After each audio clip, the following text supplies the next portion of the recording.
Hey guys, welcome. Today I'm going to be opening 75 lockboxes from Manitombs. Probably know this if you're watching this video, but as a rogue you can stealth through Manitombs and pickpocket pretty much every mob in there. And they have a decent chance to drop these lockboxes. I got all 75 within, I think, 5 lockouts, so within like an hour, maybe a little over. But yeah, I'm starting out here at 1920 gold, 73 silver, 94 copper. You don't get a ton of money from these boxes, but there is supposedly a tiny chance for a blink strike. Other than that, you just get basically rogue materials, things to make poisons, vanishing powder, that sort of thing. And then the occasional green or blue, and once in a while a gem as well, a blue gem. I've gotten living rubies out of these before. We'll see if we can get one in the 75, although it's not very likely. So yeah, I'll just go ahead and start opening these. I'll start fast forwarding, and then we'll do a little collection at the end.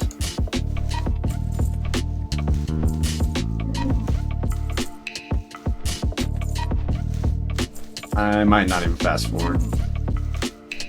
But as you can see, it's just flash powder, Maiden's Anguish. The coarse snuff is just a gray vendor. I typically end up selling a lot of the flash powder. Obviously, I'll keep some for myself, but you can get a couple gold, I think, for a stack right now, at least on Dream Scythe Alliance. This is TBC anniversary, obviously. Mostly just garbage, a couple potions here and there. You get a satisfying ding sound when you get a gem. Oops, bandaged. You can open locked boxes while bandaging. Well, that's new tech I don't think I'll ever use.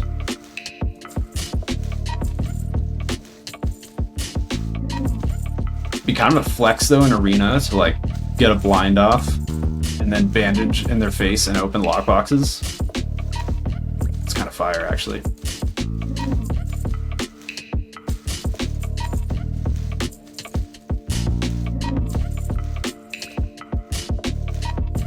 A whole lot of nothing.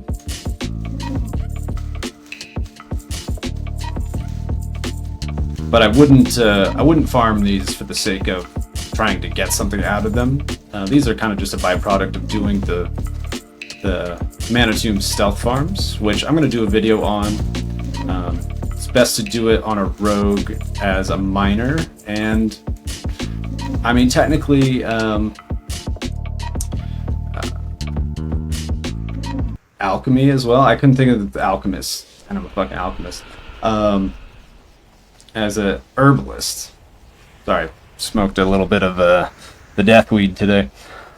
But yeah, you can get more money as a miner. I'm just herbalist and alchemy for my guild. And you can get the herbs out of here, the ancient lichen, but it's not really worth. They don't sell for that much, and usually they're in spots where you have to kill a whole pack to get them. So I usually just skip the ancient lichen. At any rate, I'm probably cutting most of this, and we'll see what we end up with.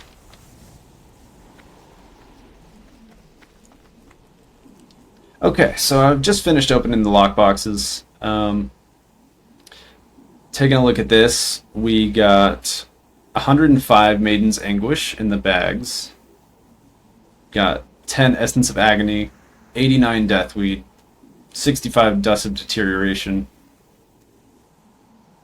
129 Flash Powder, 8 Super Healing Potions, no greens at all, no gems, and then a bunch of garbage here. So let's vendor this. We'll see what we ended up with gold-wise. So I started with 1920, 73.94. Let's get out the calculator.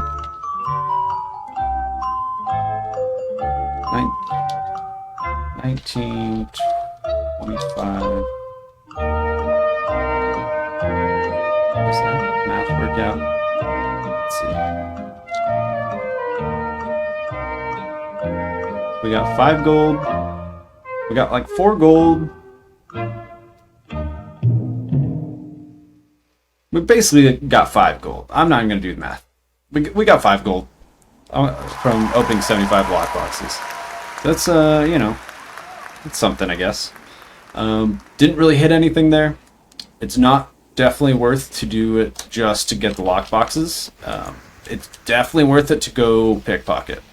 Let's just do it in this. Let's just make both videos in one. Fuck it. Alright, so I'm going to cruise in. Oh, shit. I need to go out here real quick. Cool thing about this farm is there is a vendor right out here. Obviously, we just used him, but he sells poison supplies, and I sold all my poisons because I knew I was going to get all this stuff. So I just need to get some crystal vials. Make some poisons real quick. Make 5 deadlies, 5 instants, 5 cripplings, 5 wounds. I'm gonna cut this. Don't worry. I'm gonna cut this. Okay. We're gonna go sprint and just. I recommend having a mouse with buttons on the side where your thumb is. I have a Razer Naga from 2012 that's still going strong, and I love this thing. I have my pickpocket on 6, which is right where my thumb kind of just naturally rests. And so you can get like right up in their faces on normal and pickpocket them. It's better to hit them from the back though. Pause. But yeah, I recommend having a pickpocket button that's really easy to hit because you can just blow through, and like I said, my thumb naturally rests on 6, so I can just cruise through. I can use double mouse button click to move if I need to. Dial it in with the WASD, because I'm not fully bound yet. But yeah, you're just cruising around, you're pickpocketing everything. There's a couple chest locations. There's, I want to say 5 different spawns. There's 2 guaranteed per run. One of the locations is over here by these guys in this first room that you run in. Second potential spot is right here. I don't think I've seen a chest right here, but maybe that's a thing. At any rate, if you miss any in like this first room, you can get it on the way out, because it kind of puts you in a whole loop, mana tombs. So we're just cruising. It's too far away. Sometimes what I like to do is I'll get these guys, and then I'll distract over here, just so I can kind of get right up in here and not worry about them getting me as much. You do have to be careful about resists. Sometimes they will resist the pickpocket and break you out of stealth, and then you'll have to fight them or vanish. But we'll cross that bridge when we get to it. So I'm just going right through. We're looking. There's another chest spawn right here. I think it's back here by these worms, actually. There's 2. So there's one by these worms, and then there's one up here. And we don't have either. So there's another chest spawn up here, which doesn't look like we've got that one either, and one over here, which we do have. It's a solid fell iron chest right over there. So I'm going to pickpocket these guys real quick.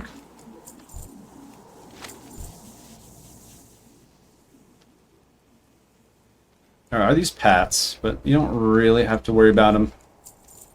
You just obviously have to watch where they're coming. So I'm going to just blast all 3 of these because I have all my cooldowns and I'm pretty decently geared. Needs weapons still, but I'm definitely getting there on the gear. So if you're doing this with less gear than I am, you'll have to do this a little differently probably. But I'm just gonna distract this guy over here. I'll let my energy regen, and I'm just gonna blast this sorcerer. Pop everything, and then evasion. And then slowly, we're just going to creep back so that we don't pull these paths when they come through.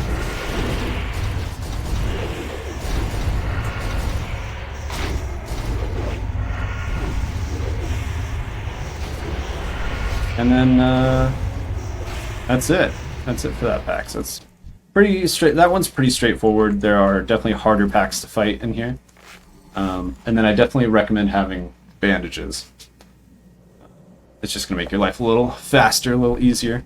You still will end up needing some food to get full, usually, but you do loot Talbuck venisons and Magheart grain breads from the pickpockets.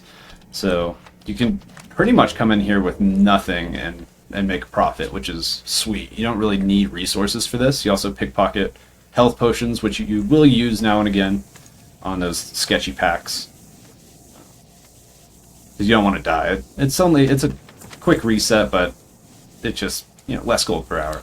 Okay, so we got that chest. We're gonna cruise through, pickpocket these guys because we didn't get them on the way in, and then we're just cruising right on through. There's one. We've gotten one chest, so we know there's one more. There's only ever two. There's not one. There's not three. There's exactly two chests in Mana Tombs every time. So if you get through and you're like, oh, I missed a chest, you can go back through and find it. But definitely worth doing that because you usually get at least 5 gold for opening the chest, and then a guaranteed green, and then sometimes a blue gem as well. And obviously a small chance to get an epic. But I have done a lot of these runs and I have not seen an epic yet. But quite a few gems. They are still pretty rare, but I do this a lot, so. I've gotten 2 living rubies today, actually in the process of making this video, from the pickpockets and the chests to collect the 75 lockboxes, so. Doing pretty good. We have only gotten 3 lockboxes so far, which is really light. That's kind of bad RNG, actually. There are nodes in here. I haven't pointed out any nodes that I've seen because I haven't been looking for them, because I don't look for them because I can't mine them. But there's definitely nodes in here, so if you're a miner, come in here and do this as a rogue and you'll make a ton of money. I sadly don't have mining, but you still get the chests. And there's a bound fell iron right here and this pat coming over here. So what I'm going to do, I'm going to let this pat around. Just going to pick their pockets real quick, and then I'm going to sap the stalker here, and the dark caster is the one that hurts. I mean, they both kind of hurt, but the dark casters. Actually, I'm just going to... The dark caster will put like a Shadow Word Pain on you, and you can cloak it off. He did not hit us with it this time. The stalker hit us with the poison, and so cloaking that off is good, because that poison hurts. Oh, he gouged. Okay. So no loot from those guys. We'll bandage real quick. And there is an Ancient Lich in here, so I might as well grab this. I don't go for them unless they're right there, because it's not really worth killing a pack and potentially dying to get Ancient Lich in. It's just not worth much. Okay. Here. 2 major manas and 5 gold, 88 silver for that. So, you know, definitely worth doing this. You can do a run. My fastest run, I think, is 8 minutes 44 seconds. And you usually come away with right around like 19 gold. It's usually right around 19 raw gold and 2 greens at least, you know. So if you can get 20 raw gold in 10 minutes, 2 gold a minute, 120 an hour on raw gold, that's really not terrible. And then obviously you get more because you have to kill some packs in here to get the chests. And then the greens, I'm getting all the greens disenchanted. My bank is just full of disenchanting mats, or enchanting mats. So eventually I'll sell all those off when the price is high and make a nice profit there.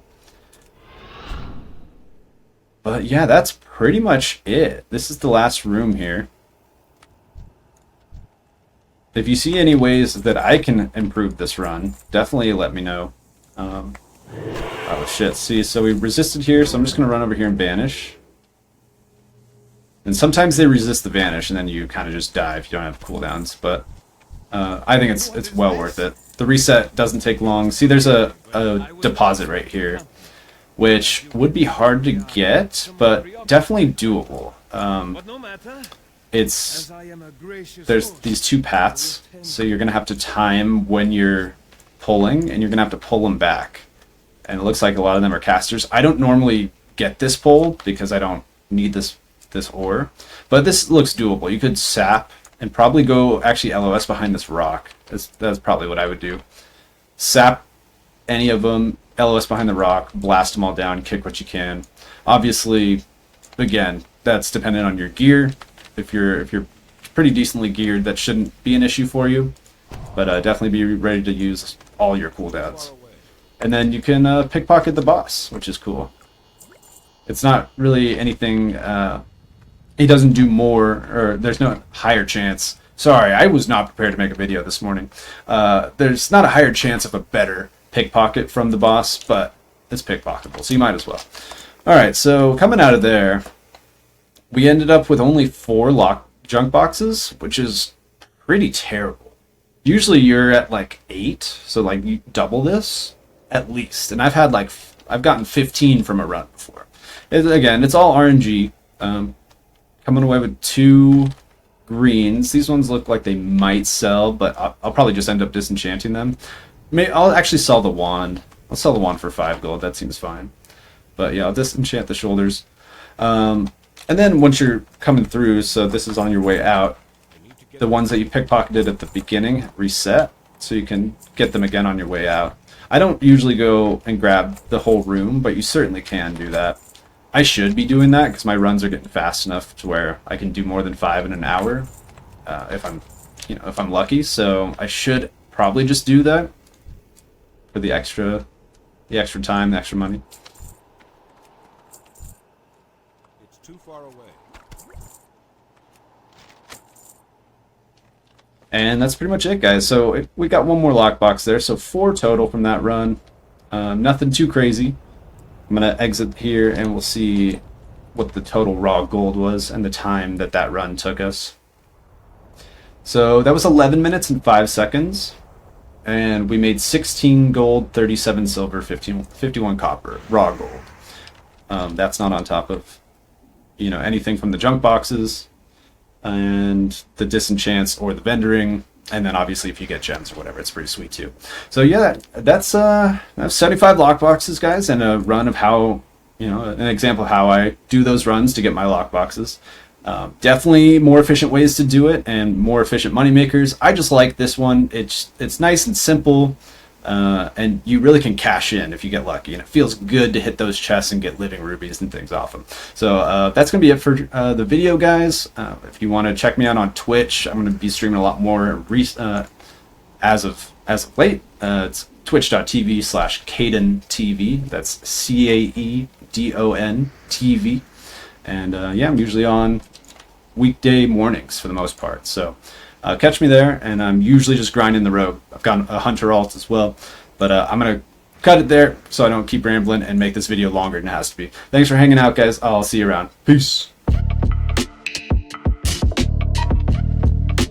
Bet you're wondering why I didn't open those 5 lockboxes at the end.